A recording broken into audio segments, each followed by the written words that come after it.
Hello everybody, my name is Dee and welcome to Books and Quirks. So today is Friday and thank goodness it's a holiday weekend.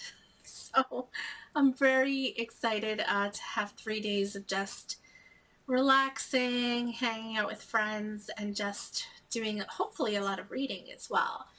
So I'm very grateful. Happy Memorial Day weekend. I hope that you take this time to reflect on all of those that have served us. And yeah, so let's hope that you all have some good family time or some good plans for the long weekend, even if it's just to read and relax. So yeah, it's been a couple weeks. I had a lot of travel last week. I couldn't film. I was away on Friday. I was away at a conference all of last week, and then even before that, I've been traveling to different school districts as part of my job. So it's been extremely hectic, and I'm hoping now that the summer is approaching that things calm down a little bit and travel kind of lessens a little bit. But I have been reading, not as much as I hoped to, but I have managed to finish a couple of things, and I'll tell you about that and what I'm currently reading. So the first book that I'm going to talk about is a YA book that I finished last week, and it is Again But Better by Christine Riccio. So you probably are familiar with this booktuber. She was one of the first booktubers that I found. Very popular booktuber. She's one of the biggest ones, and she finished her first book, so I thought I'd give it a go. And it's really cute. So this is a story of, what's the character's first name? Shane. So this is the story of Shane, who the story, oh my god.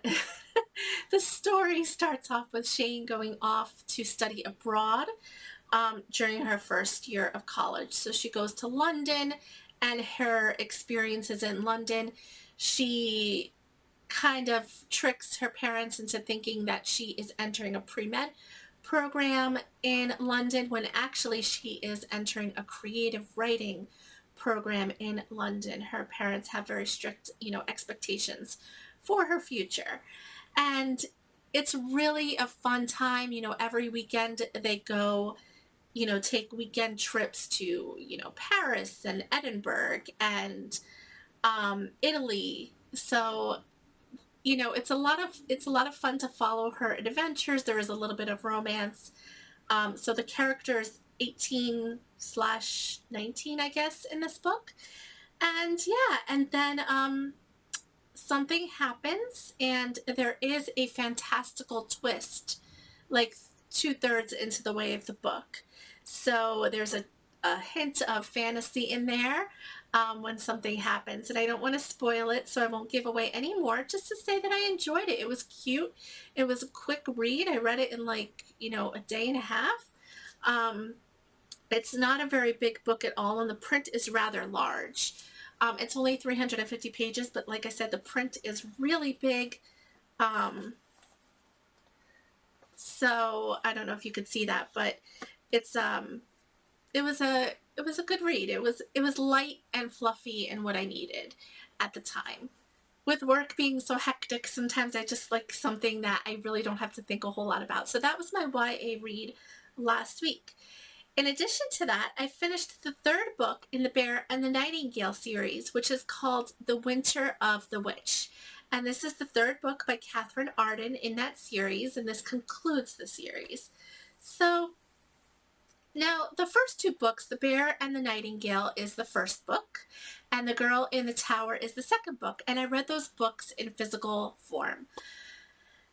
The Winter of the Witch, I wound up listening to on audiobook, and I don't know if that's really the reason. I mean, the narrator was okay, but I didn't find myself really enjoying this book, and in fact, I found myself quite bored.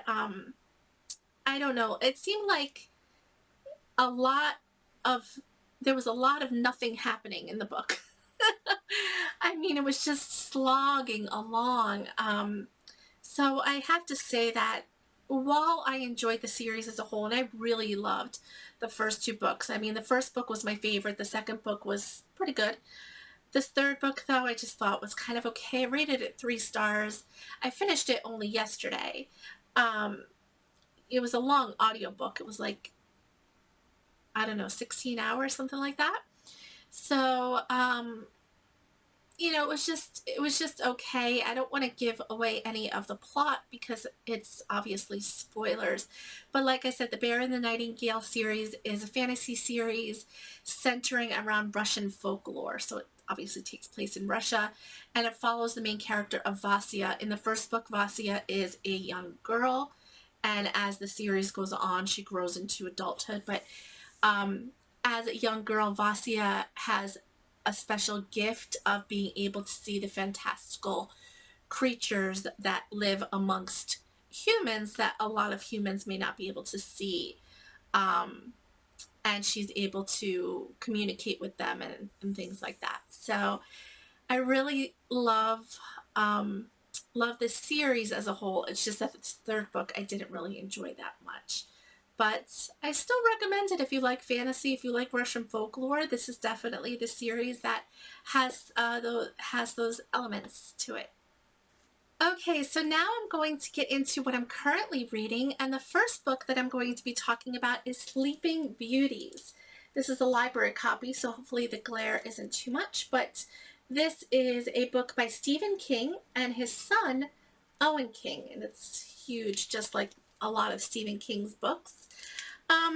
This book I am reading with Amber over at Amber Eats Books. We read The Outsiders last month, and now we're reading Sleeping Beauties.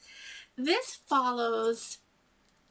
is a small town that is encountering a sickness. A sickness is sort of spreading across the world. It started out in Australia and has now moved over to a lot of other countries and, of course, the States and this county. And the sleeping sickness is a sickness where all females, doesn't matter the age, all females, once they fall asleep, they are this sort of cocoon-like substance envelops their entire body, and they don't wake up. So they're sort of like a caterpillar in a cocoon. And with this sickness, if you try to remove the cotton-like cocoon substance from their face, they become extremely violent. So a lot of people are worrying about this. A lot of people are already cocooned up. The hospitals are full. There's no vaccine. There's no cure. They don't know what's going on. All they know is that when you fall asleep, if you're a woman or a little girl or what have you, you're going to be in this cocoon. So I'm really enjoying this. There's a lot of fantastical elements to this story. There's a lot that goes on, supernatural elements. And I'm sorry if the light is weird. The sun keeps going in and out here. But and I'm really enjoying this book. I have a lot of questions. We're only about 200 pages in, and this book is like 700 pages. So I don't know any of the answers yet, but I will definitely give a review once I finish this, but this is what I'm currently reading, Sleeping Beauties. So the other book that I will be starting tonight, and I'm going to be reading this with Cheryl over at Sierra Flames Fan, is Fated, and I have to look at the author. It's by Benedict Jacka, and it's the first in a very long series. There are many books in the series, but it's the Alex Verus series. So this is the first book. So just to read you a little blurb, it says Alex Verus is part of a world hidden in plain sight, running a magic shop in London.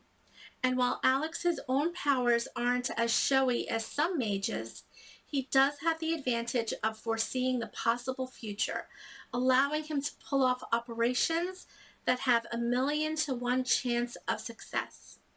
But when Alex is approached by multiple factions to crack open a relic from a long ago mage war, he knows that whatever's inside must be beyond powerful. So that's just half of the blurb on the back of the book, but hopefully that gives you an idea. So this is obviously a fantasy, and Alex, the main character, is obviously a mage. So I'm excited to see where this story goes. This is just the first book, so I'm sure it's going to be kind of a lot of world building and setup, which is understandable when it's the first in a long series. But I'm still very excited, and I always have fun when I'm reading with Cheryl as well. So that's it. That's all I have for you. Those are the books that I've read and I'm currently reading. I'm also considering I started an audiobook, but I'm not sure if I'm really going to focus on it this week, but I may, and that is My Name is MAITOB by Mahtob Mahmoudi, who is an Iranian American girl who escaped with her mother from Iran when she was a little girl.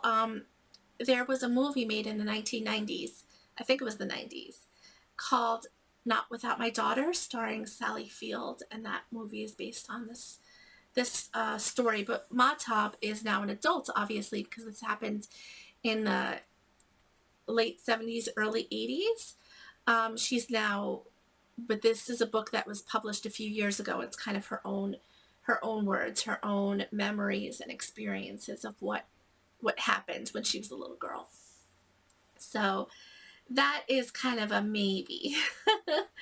But anyway, that's really all I have for you. I hope you all have a good day. I hope you all have a good weekend, a long weekend, hopefully, and I will see you all very, very soon. Bye.